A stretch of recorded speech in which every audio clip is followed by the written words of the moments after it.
Before coding, it's very important to set up your workspace, and in this video, I'm going to talk about just that. For any development to happen, you need to have three different tools, which are going to be one for your code editor, second as your notebook or your text editor, third, which is going to be a terminal.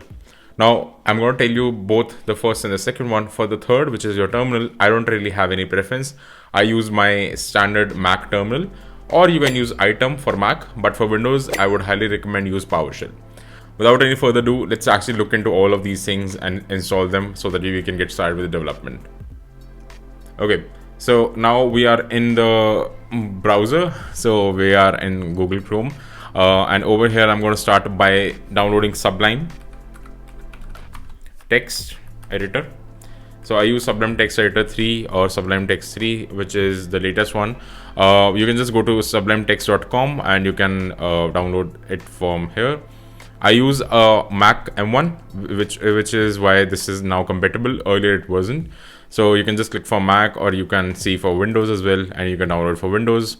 It's pretty easy to install. Just click on download it. It's a very standard installation. Second, I'm going to use Visual Studio Code.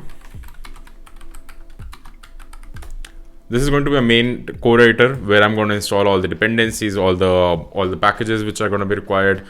Now, the good thing about Visual Studio Code is that you can compile and you can run any language you want, because this essentially has different compilers that you can install. So if you see over here, you can compile Python, you can also compile C, C++, you can have a debugger from Chrome plugins if you're developing, and pretty much all the tools that you need are essentially inside this already, and you can just enable and disable them depending on what you want to use.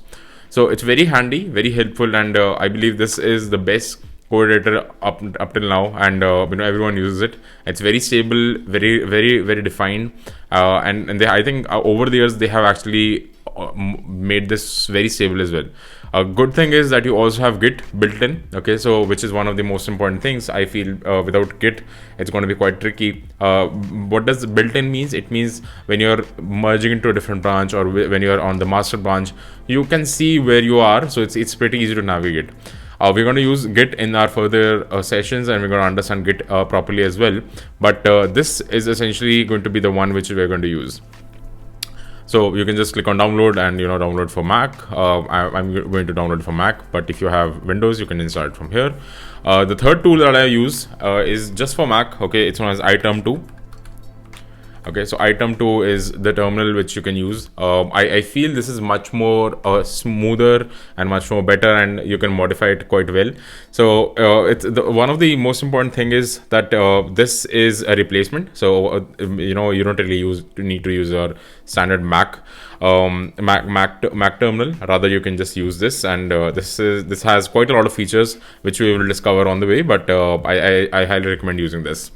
Now, once these tools are done, you are more or less all set to go, and you can just install more plugins for Visual Studio Code, which are in the which depend on which language you are learning or which tools you are learning. So you can just install those, and you're all good to go.